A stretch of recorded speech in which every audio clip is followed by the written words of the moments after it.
Even without doing any activity, you can still manifest what you want if you organize these 4 dimensions in one direction and keep it unwavering in that direction for a certain period of time. Now he believes Shiva will do it for him and it will happen. So is Shiva going to come and build your house? No, I want you to understand, God will not lift his little finger for you. What has not happened till now on this planet can happen tomorrow. Human beings are capable of making it happen tomorrow.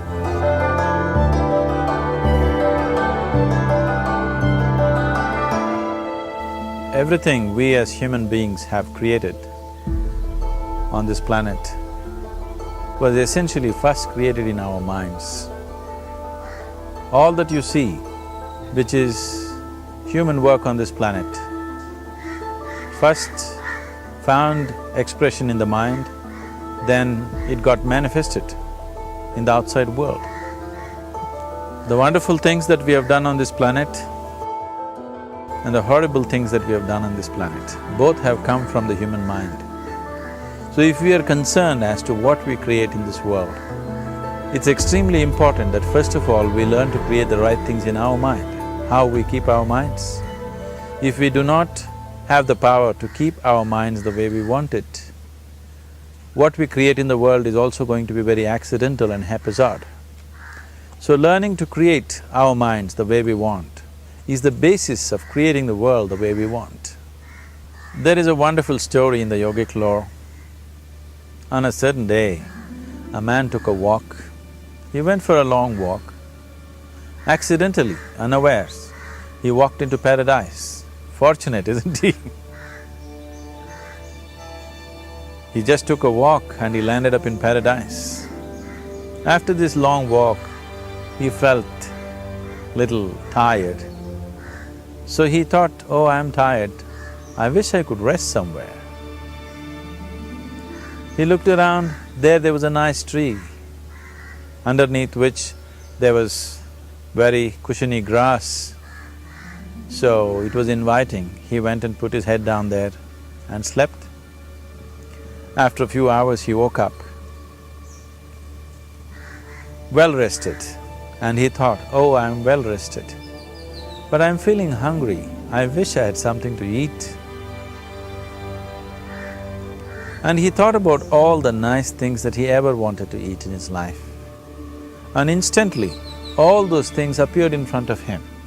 You need to understand, there the service is like that. Hungry people don't ask questions. Food came and he ate. Stomach became full. Then he thought, oh, my stomach is full, I wish I had something to drink. All the nice things that he ever wanted to drink, he thought about it and all of them just appeared in front of him. Drinking people also don't ask questions, so he drank. Now with a little bit of alcohol in him, you know Charles Darwin told you, all of you are monkeys, your tail fell away. Not me, Charles Darwin told you that you were all monkeys and your tail fell away and then you became human. Yes, definitely the tail fell away. But the monkey, in yoga, we always refer to an unestablished mind as markata, which means a monkey. Why we are referring to the mind as a monkey is, what are the qualities of a monkey? One thing about a monkey is, it's unnecessary movement. And another thing about the monkey is, if I say you're monkeying somebody, what does it mean? Imitation. Monkey and imitation have become synonymous. So these two essential qualities of a monkey are very much the qualities of an unestablished mind. Unnecessary movement, you don't have to learn it from the monkey, you can teach it to the monkey. And imitation is full-time job of the mind. So when these two qualities are on, a mind is referred to as a monkey. So this monkey became active within him. He just looked around, thought, what the hell is happening here? I asked for food, food came. I asked for drink, drink came. There must be ghosts around here. and ghosts came. Oh, the ghosts have come, they're going to surround me and torture me, he thought. Immediately the ghosts surrounded him and started torturing him. Then he started screaming in pain and said, oh, they're going to kill me, and he died.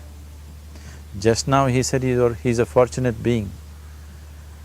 The problem is he was sitting under a kalpavriksha or a wishing tree. He asked for food, food came, he asked for drink, drink came, he asked for ghost, ghost came, he asked for torture, torture came, he asked for death, death happened. Now don't go looking for these kalpavrukshas in the forest. You can barely find a tree these days. A well-established mind, a mind which is in a state of samyukti, is referred to as a kalpavriksha. If you organize your mind to a certain level of organization, it in turn organizes the whole system. Your body, your emotion, your energies, everything gets organized in that direction. Once all these four dimensions of you, your physical body, your mind, your emotion and the fundamental life energies are organized in one direction, once you are like this, anything that you wish happens without even lifting a little finger actually. It would help to assist it with activity, but even without doing any activity, you can still manifest what you want if you organize these four dimensions in one direction and keep it unwavering in that direction for a certain period of time. Right now the problem with your mind is, every moment it is changing its direction. It is like you want to travel somewhere and every 2 steps if you keep changing your direction, the question of you reaching the destination is very remote unless it happens by chance. So, organizing our minds and in turn organizing the whole system and these four basic dimensions of who you are right now in one direction, if you do this, you are a kalpavruksha yourself. Anything that you wish will happen. But right now, if you look at your lives, everything that you have wished for till now, if it happens, you have finished. Everything and everybody that you have desired for, if all of that lands up in your house today, could you live with that? Once we're empowered like this, it's very important that our physical action, emotional action, mental action and energy actions are controlled and properly directed. If it is not so, we become destructive, self-destructive. Right now, that is our problem. The technology, which is supposed to make our life beautiful and easy, has become the source of all the problem that we are destroying the very basis of our life, which is the planet. So what should have been a boon, we are making a curse out of it. What has brought incredible levels of comfort and convenience to us in the last 100 years or so has also become a threat to our life simply because we are not conscious action, we are in a compulsive state of action. So organizing our minds fundamentally means moving from a compulsive state of activity to a conscious state of activity. You might have heard of people for whom they asked for something and beyond all expectations it came true for them. Generally this happens to people who are in faith. Now, let's say you want to build a house. If you start thinking, oh, I want to build a house. To build a house I need 50 lakhs, but I have only 50 rupees in my pocket. Not possible, not possible, not possible. The moment you say not possible, you are also saying I don't want it. So on one level, you're creating a desire that you want something, on another level, you're saying I don't want it. So in this conflict, it may not happen. Someone who has some faith in a god or in a temple or whatever, who is simple-minded. Faith works only for those people who are simple-minded. Thinking people, people who are too much thinking, for them it never works. A childlike person who has a simple faith in his god or his temple or whatever, he goes to the temple and says, Shiva, I want a house. I don't know how, you must make it for me. Now in his mind there are no negative thoughts.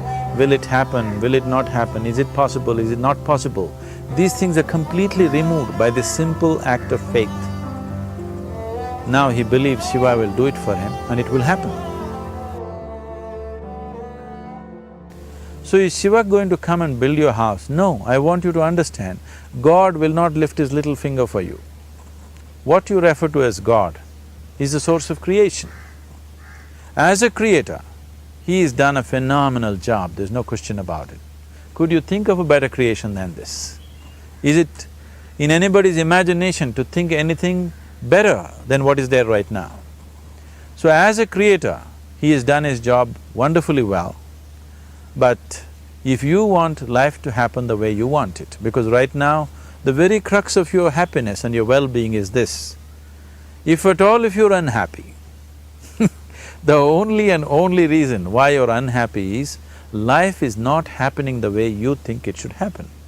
That's all it is. So if life is not happening the way you think it should happen, you're unhappy. If life happens the way you think it should happen, you are happy. It's as simple as that.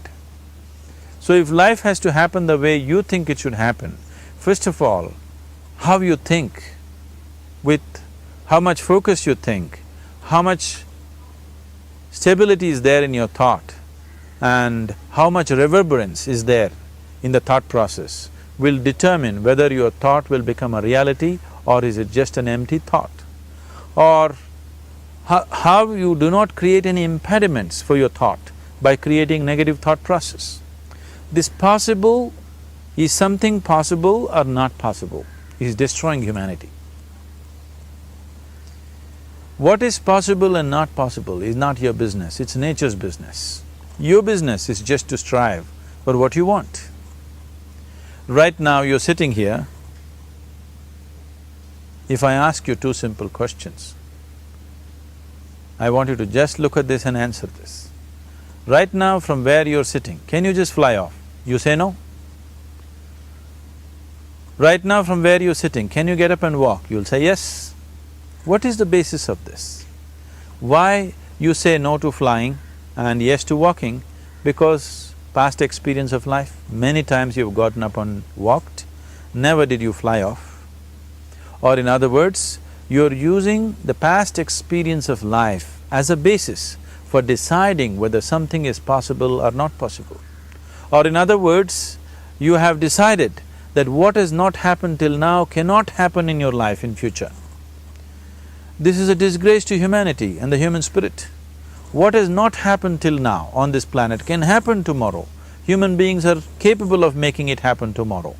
So what is possible and what is not possible is not your business. That is nature's business. Nature will decide that. You just see what is it that you really want and strive for that.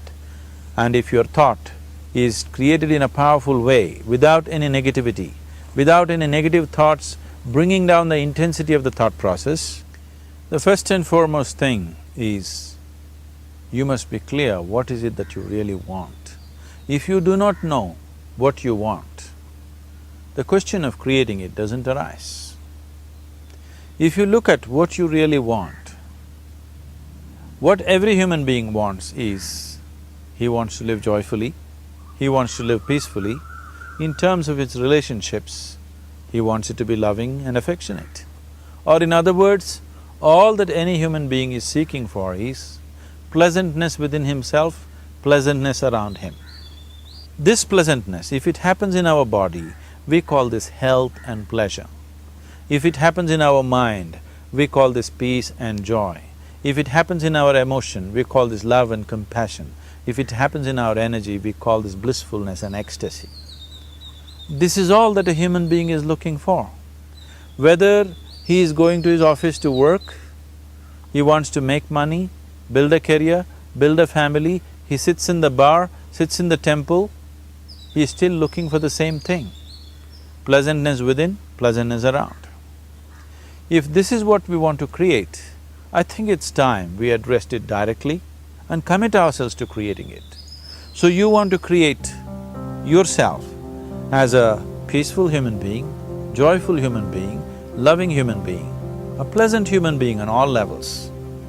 And do you also want a world like this? A peaceful world, a loving world, a joyful world? No, I want greenery, I want food. When we say a joyful world, that means everything that you want has happened. So this is all that you're looking for. So all that you need to do is commit yourself to creating it, to create a peaceful, joyful and loving world, both for yourself and everybody around you. Every day in the morning, if you start your day with this simple thought in your mind, that today, wherever I go, I will create a peaceful, loving and joyful world. If you fall down 100 times in the day, what does it matter? For a committed man, there is no such thing as failure. If you fall down 100 times, 100 lessons to be learnt. If you commit yourself like this to creating what you really care for, now your mind gets organized. Once your mind gets organized, the way you think is the way you feel, your emotion will get organized. Once your thought and emotion is organized, your energies will get organized in the same direction. Once your thought, emotion and energies are organized, your very body will get organized. Once all these four are organized in one direction, your ability to create and manifest what you want is phenomenal. You are the creator in many ways. That which is the source of creation is functioning within you every moment of your life. It is just that, have you kept access to that dimension or not? Organizing the four basic elements of your life will give you that access. There are tools and technologies to do this. The whole science of yoga, the whole technology that we refer to as yoga is just about this, transforming yourself from being just a piece of creation to become a creator.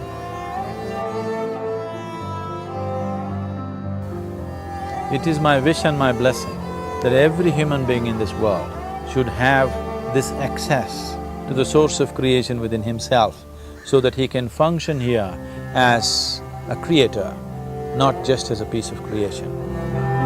Thank you so much for watching this video. I will be happy if you hit that like button also. Nothing gives us more pleasure than you subscribing to our channel and pressing the bell icon. Also kindly share this video with your loved ones so that they can also be benefited with this precious wisdom.